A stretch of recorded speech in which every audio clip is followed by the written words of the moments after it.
अच्छा guys, dynamic efficiency शुरू करते हैं। तो डायनामिक एफिशिएंसी क्या फ्री मार्केट्स के अंदर डायनामिक एफिशिएंसी होती है? बिल्कुल डायनामिक एफिशिएंसी होती है। लेकिन क्या हर मार्केट स्ट्रक्चर में होती है? नहीं, हर मार्केट स्ट्रक्चर में नहीं होती। परफेक्ट कंपटीशन में नहीं होती, ठीक है, क्योंकि लॉन्ग रन में सिर्फ नॉर्मल प्रॉफिट्स हो रहे होते हैं। ओलिगोपली में होती है, ठीक है, मोनोपली में होती है, ओलिगोपली में होती है, और मोनोपोलिस्टिक कंपटीशन में लेस कभी होती है, कभी नहीं होती है। I mean there is no fix thing. वैसे तो हमने नैरेटिव जो इस्टेब्लिश किया था, वो ये इस्टेब्लिश किया था मोनोपोलिस्टिक कंपटीशन पढ़ते हुए कि डायनामिक एफिशिएंसी लॉन्ग रन में नहीं होती, क्योंकि लॉन्ग रन में सुपर नॉर्मल प्रॉफिट्स होते ही नहीं है, तो इसलिए वो नहीं होती है, ठीक है। फिर हमने उसको काउंटर आर्ग्यू भी किया था वैल्यूएशन के अंदर कि यार जो द नोशन दैट फर्म्स जो हैं वो हमेशा डायनामिकली इनएफिशिएंट होंगे because of lack of super normal profit in the long run, वो रियलिटी में नहीं होगा। हो सकता है बिकॉज ऑफ कॉम्पिटिशन फर्म्स में be force to reinvest, even they में reinvest their normal profits, ठीक है जी। बट अगेन इसका चांस जो है वो कम है, बट अगेन थियोरेटिकली स्पीकिंग है तो आप लिख सकते हैं।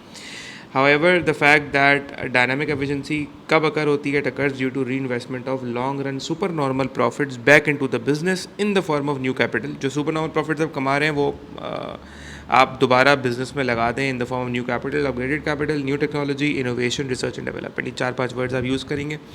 तो डायनामिक एफिशिएंसी हमें होता है कि जब long run super normal profits आप री इन्वेस्ट करते हो बिजनेस में in the form of innovation, upgrade capital, improvement in business process, research and development, ठीक है, technology, investment in human capital. तो इससे क्या होता है, डायनामिक एफिशिएंसी अकर होती है। तो ये जब आपको मार्केट स्ट्रक्चर नज़र आ रहा है जिसके अंदर सुपर नॉर्मल प्रॉफिट्स आप देख रहे हो रहे हैं, let's say monopoly and oligopoly market है ये सुपर नॉर्मल प्रॉफिट्स यूज़ होंगे to reinvest into research and development, innovation and capital, ठीक है।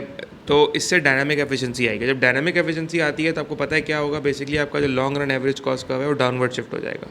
सो लेट्स सपोज ये long run average cost curve है एक कार मैन्युफैक्चरिंग कंपनी का, let's say इन 2015, तो bye 2025, let's say in 10 years, let's ज़रूरी नहीं 10 ईयर्स, बट येस हमें इतना पता है कि डायनामिक एफिशिएंसी जो है वो वेरी लॉन्ग रन में ही अचीव हो पाती है, but long run super normal profits को हम री इन्वेस्ट कर रहे होते हैं, ठीक है जी।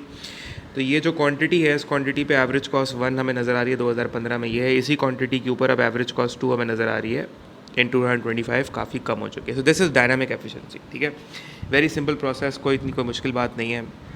क्योंकि देखो सवाल पास पेपर में आएगा कि discuss whether free markets are efficient. तो फ्री मार्केट्स अगर एफिशिएंट है तो हमें ये देखना होगा कौन से फ्री मार्केट्स के अंदर भी तो हमारे पास 4 मार्केट स्ट्रक्चर निकल रहे हैं ना, तो उनमें से हम किस मार्केट स्ट्रक्चर की बात करें। हर मार्केट स्ट्रक्चर तो में हर तरह की एफिशिएंसी तो अचीव नहीं होती है। डायनामिक एफिशिएंसी जो है वो परफेक्ट कॉम्पिटिशन में अचीव नहीं होती। तो एक तरह से काफ़ी लिंक्ड होते हैं, लिंक्ड क्वेश्चन होता है मार्केट स्ट्रक्चर से। तो बहुत से लोगों के जहन में ये कन्फ्यूजन होती है कि फ्री मार्केट का मतलब है परफेक्ट कॉम्पिटिशन। ये गलत है।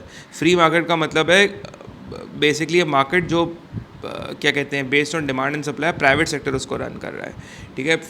फ्री मार्केट्स के अंदर ओलिगोपलीज भी हो सकती हैं, मोनोपलीज भी हो सकती हैं, ठीक है जी। तो डायनामिक एफिशिएंसी जो होती है वो क्या कहते हैं, मैंने आपको बता दिया, लॉन्ग रन एवरेज कॉस्ट का डाउनवर्ड शिफ्ट हो जाता है।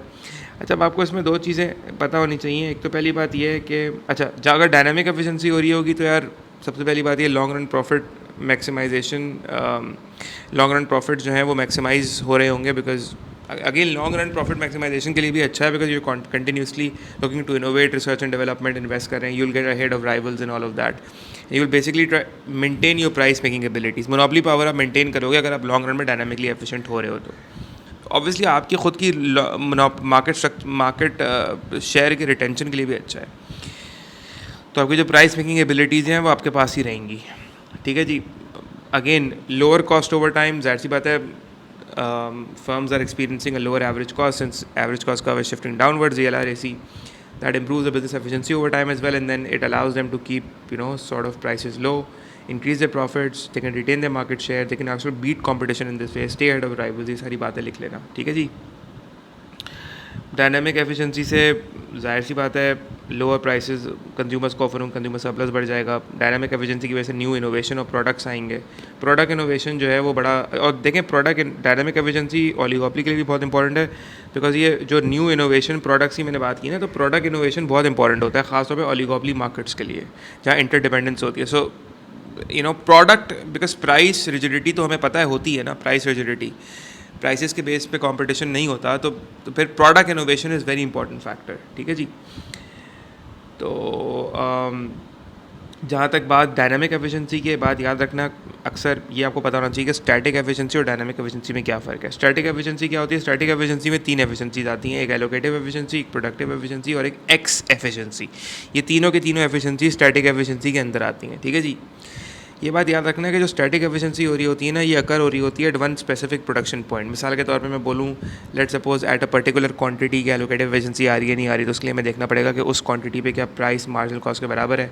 फिर हमें देखना पड़ेगा कि उस क्वांटिटी के ऊपर क्या एक्स एफिशिएंसी आ रही है, तो हमें देखना पड़ेगा क्या उस क्वांटिटी के ऊपर बेसिकली एवरेज कॉस्ट कर्व के ऊपर हम हैं। फिर हमें देखना पड़ेगा अगर प्रोडक्टिव एफिशिएंसी आ रही है नहीं आ रही, तो उस क्वांटिटी पे क्या lowest point of average cost curve में है। तो it occurs at a one specific production point, ठीक है जी।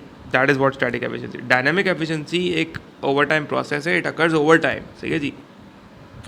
It depends upon the pace of innovation, और हमें पता है कि in the long basically your pace of innovation starts over time improve ही होता रहता है।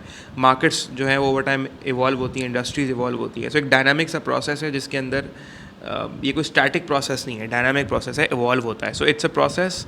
तो dynamic efficiency that is why we say it occurs over time as compare to static efficiency that occurs at one specific production point. Dynamic efficiency की जहाँ तक आप बात करेंगे, आप लोगों को ये क्या बात है जी, फ्री मार्केट तबाही मचा दी फ्री मार्केट्स ने। ओलिगोपोली और मोनोपोलिस्टिक मार्केट्स जो हैं उनकी बात ही कुछ और है।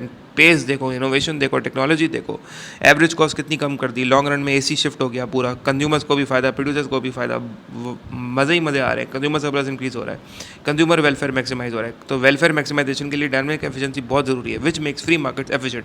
Not only efficient but in this sense कि वो सोसाइटी के लिए भी डिज़ायरेबल है because of product innovation and etcetera. तो वो वेलफेयर के लिए भी बहुत अच्छी है। इधर आप उस लाइन में भी चलेगा, लेकिन साथ ही साथ आप बोलोगे भाई dynamic efficiency creates creative destruction. Creative destruction का मतलब है कि यार डिस्ट्रक्शन आ रही है, इंडस्ट्रीज डिस्टर्ब हो रही हैं, अनएम्प्लॉयमेंट क्रिएट हो रही है, बट क्रिएटिव अंदाज में, क्योंकि ऑब्वियसली नया प्रोडक्ट्स आ रहे हैं, तो जॉब्स जो है वो लूज़ हो जाएंगी। तो उससे जब जॉब्स लूज़ होंगी तो वेलफेयर डैमेज होगा। तो आप आर्ग्यू कर रहे होगा फ्री मार्केट्स एफिशिएंट है, तो आप ये लिख सकते हो कि यार creates creative destruction and that's basically against the welfare of society. Although new jobs are created as well, but then again it's against the welfare of society. But that is हमने पढ़ा, पहले भी पढ़ा था उसमें मोनोपोली के अंदर, क्या this is not a very strong point कि यार उसका मतलब कि हम क्या इनोवेट ना करेंगे, ठीक है। बट अगेन आप लिख सकते हैं इसको, अच्छा आपका पॉइंट बन जाएगा। तो ये बेसिकली आपकी डायनामिक एफिशिएंसी है। डायग्रामेटिकली आप क्या दिखाएंगे कि आपका long run average cost curve जो है वो शिफ्ट हो रहा है। बाकी स्टैटिक एफिशिएंसी और डायनामिक एफिशिएंसी का डिफरेंस भी मैंने आपको बता दिया। तो ये चारों की चारों एफिशिएंसीज जो है वो इकोनॉमिक एफिशिएंसीज होती हैं, जो कि बेसिकली फ्री मार्केट्स के अंदर एग्जिस्ट करती हैं, but in different market structures. Her market structure में हर एफिशिएंसी एग्जिस्ट नहीं करती। तो अगर फ्री मार्केट्स की ये सवाल आएगा कि क्या फ्री मार्केट्स एफिशिएंट है, तो उसके अंदर आपको चारों एफिशिएंसीज बतानी पड़ेंगी, और ये बताना पड़ेगा कि यार हम किस मार्केट स्ट्रक्चर में कौन सी एफिशिएंसी अचीव हो रही होती है, ठीक है जी। और जहाँ तक बात एफिशिएंसी की है, तो जाहिर सी बात है, अब अगर हम कहते हैं कि जी एलोकेटिव एफिशिएंसी अचीव हो रही है परफेक्ट कंपटीशन में, बट देन अगेन हमारी अजम्पशन उसमें हमने ये भी कहा था कि सोशल एफिशिएंसी होगी अगर नेगेटिव एक्सटर्नैलिटीज़ ना हो, लेकिन ऑब्वियसली मार्केट फेलियर हो रहा होता है।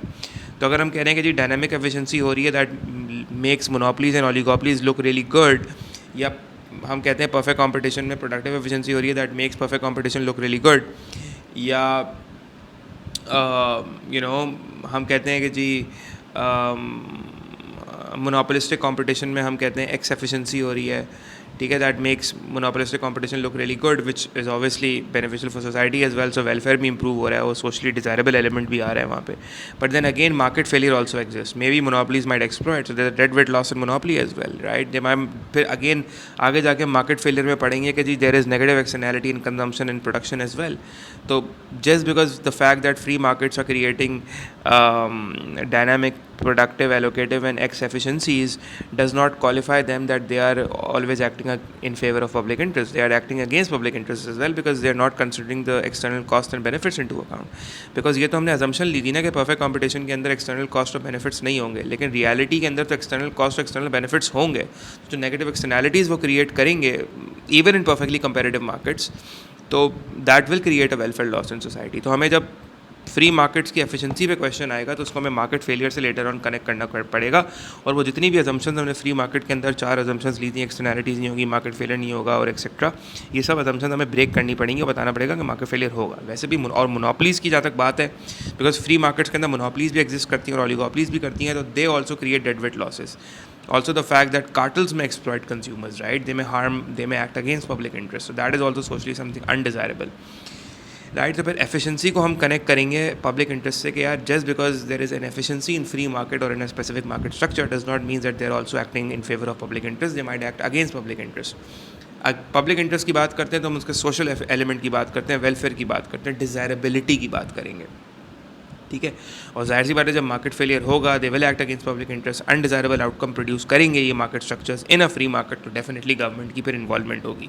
फिर हम देखेंगे गवर्नमेंट किस तरीके से इस मार्केट फेलियर को एड्रेस करेगी और किस हद तक गवर्नमेंट सक्सेसफुल भी होगी, ठीक है जी।